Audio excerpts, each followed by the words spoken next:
on the show, if I was the main producer, I would cut it out. We're talking about people who died. I don't want to comment on people who died. It's terrible, so you missed nothing. Consider yourself thankful. Thank you, though, Mandela. Sure. Sadly, more sad news. Actor Julian Holloway also died recently after a short illness. We have sad news sorry.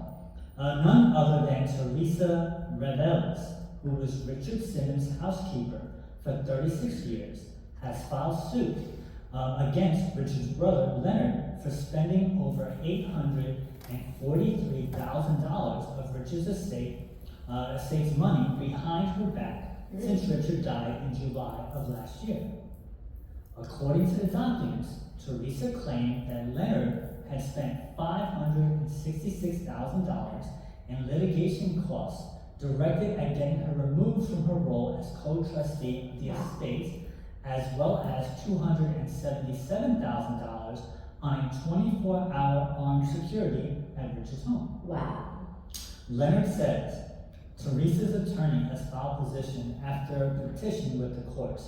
We are obligated to provide answers to these court documents, which is costing the estate a monumental amount of legal fees. We do have 24-hour armed security because several instances of squatters attempting to establish residency in Richard's home, as well as perpetrators jumping the fence in the middle of the night. Wow. The reason that the January monthly fees for December were paid without Teresa's approval was because she held on to all invoices for over 5 to 7 different vendors over a week without any response whatsoever. These vendors already provided services last month and required payment. I simply did my fiduciary duty as trustee and paid the invoices so not to expose the estate to liability. For those of you who don't know, or care for that matter, Teresa had been working with Richard for about 36 years and was the person who found him dead in his home, since his death was already claimed that his brother had tricked her into signing away her rights as a co-trustee. Wow. So Jen, you remember we were talking about the housekeeper and about Richard Simmons, and now he's trying to sue for being with him for 36 years as his housekeeper, and she thought she was going to get part of his estate, and then the brother's like, nope, and then they're trying to force him out. So that's what's happening now. Are you familiar with any of this? No, the housekeeper part, can you remind the audience about this part that haven't been following the show? So, Teresa was Richard Simmons' housekeeper for 36 years. And the brother, when Richard died, Gotcha. the brother was like, she doesn't be part of this trust, and he's trying to get rid of her. Okay. And so she's suing, saying, hey, you made me sign paperwork. Okay, so all this was between the housekeeper and the brother. I thought it was brother and sister. No. You know, I can't comment on whatever agreements were with the housekeeper or not, and you know, it's just a reminder you better put everything in your will so it's extremely clear so no one can override things. So I can't comment on that, but is this in California?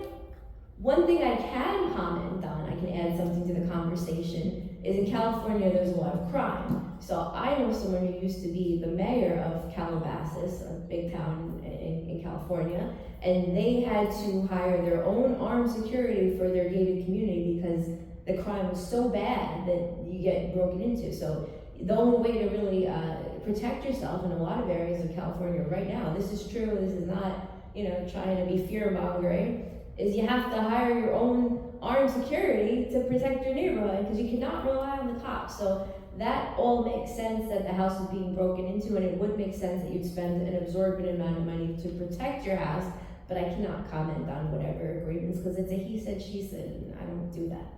What are your thoughts, Carl? I don't really follow that stuff, but I did meet Richard Simmons once. Really? Yeah, I was at I was visiting the Norman Rockwell Museum, and I'm thinking it was up near the Berkshires, and he came on a tour bus with someone, and he just came in really quickly, looked around the room, made fun of everybody's weight, and said, you're too fat, you're too fat, you're too fat. Wow. Everybody laughed, and out he went. And this is like after his show already ended, but it's the last person I expected to see. And he wasn't really like super thin like he was on TV. He looked like an average guy, but I just thought, wow, he just walked in and insulted everybody. It was very strange. And so very briefly got to meet Richard Simmons. Were they offended? No, they laughed. They thought it was hysterical. I just like, do you know what he just did? That's goals in life, to be able to get to some point in life where I can walk into any room and go, you're fat, you're fat, you're fat, you're fat, you're stupid, and then everyone goes, loved it, bring her back. I'm already kind of there. I do things like that. It's very fun. So moving on for the not as